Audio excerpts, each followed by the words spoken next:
Welcome to the WHHI Daily News. I'm McNair, and here's a look at your headlines. While people say they make Marines at Parris Island, it's a difficult task and one that has its tragedies too. 21-year-old Private Noah Evans of Decatur, Georgia, died Tuesday during a physical fitness test. The cause of his death remains under investigation, and details on any prior medical conditions have not been released. He's the fourth death at the base in the last 2 years, the 10th since 2000. Well, there is some good news for those who live around MCAS Beaufort, especially on this air show weekend.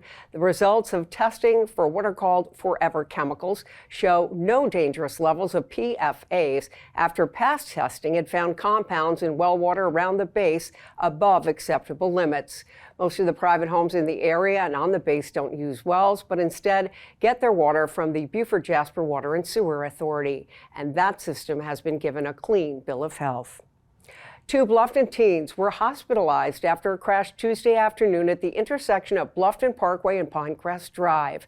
Their vehicle, a Corvette, struck a tree, and the two 15-year-olds had to be extricated from the car by the Bluffton Fire Department.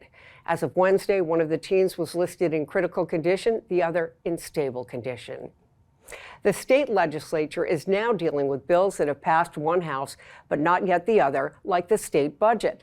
Senators want to spend $31 million more a year on state employee raises than the House passed a budget from last month.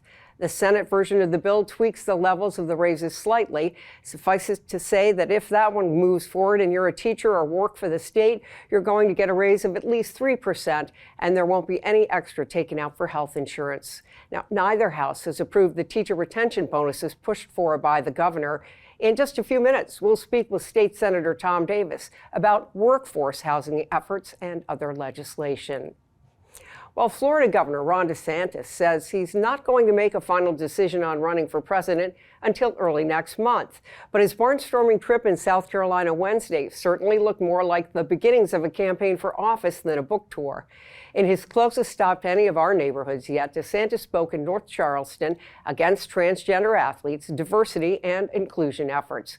As a way to sound more local, DeSantis mentioned that his wife, Casey, is a College of Charleston graduate. Polling shows him neck and neck with former Governor Nikki Haley in the state, with former President Donald Trump doubling either's popularity. Well, how much time do our children spend in front of a video screen or TV? A new study from Enzo Superfood shows South Carolina has the 9th most TV-obsessed teenagers in the country. The study claims more than 20% of our state's teenagers watch more than 3 hours of TV every day. Some experts say too much screen time leads to loneliness and insecurity, as well as detrimental sleep patterns. Mississippi teens watch most TV, and Georgia also is ranked among the top 10. Now, for information on these stories and more, visit the news sources on your screen, and be sure to check us out on Facebook, Instagram, and Twitter. And if you have a story idea, email us at news@WHHITV.com. And with a look at sports now, here's Justin Jarrett.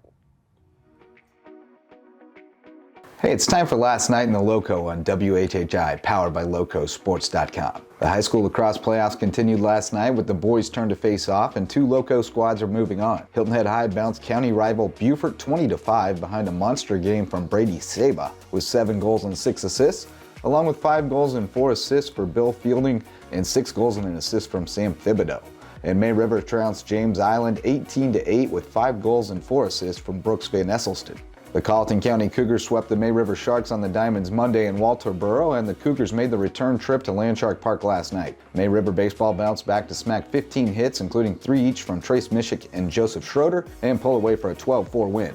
But the Cougar softball team held off a scrappy Sharks squad to win 10-8 and keep pace atop the region standings. Jordan Slocum had 4 hits, and Shandy Brown and Lanesia Sanders added 3 for Colleton. In other action, Hilton Head Prep finished off a season sweep of Hilton Head Christian Academy, holding off a 7th inning rally to win 7-5, and Bluffton baseball held on 10-8 over Lucy Beckham. Shutouts abounded on the soccer pitch as May River swept Colleton County, and the boys from Beaufort and Bridges Prep posted clean sheets. Bluffton Tennis and May River Golf also picked up wins over Lowco rivals. And it was signing day at Hilton Head Prep and HHCA, with a total of 9 athletes making their college plans official. We'll have a full report from Wes Kerr on the Lowco Media YouTube channel. For LowcoSports and WHHI, I'm Justin Jarrett. Until next time. Go Loco. Thanks a lot, Justin. Here's Maria with our weather forecast.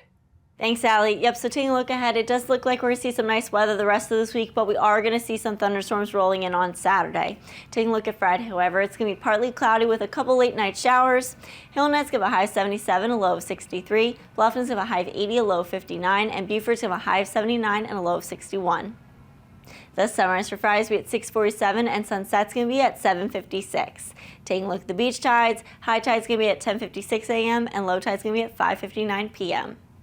Taking a look into the rest of the weekend, into the weekend. Saturday, we are going to see a couple showers and heavy thunderstorms throughout the afternoon, which should be clearing up by the evening. Highs will be in the 80s, lows in the 60s.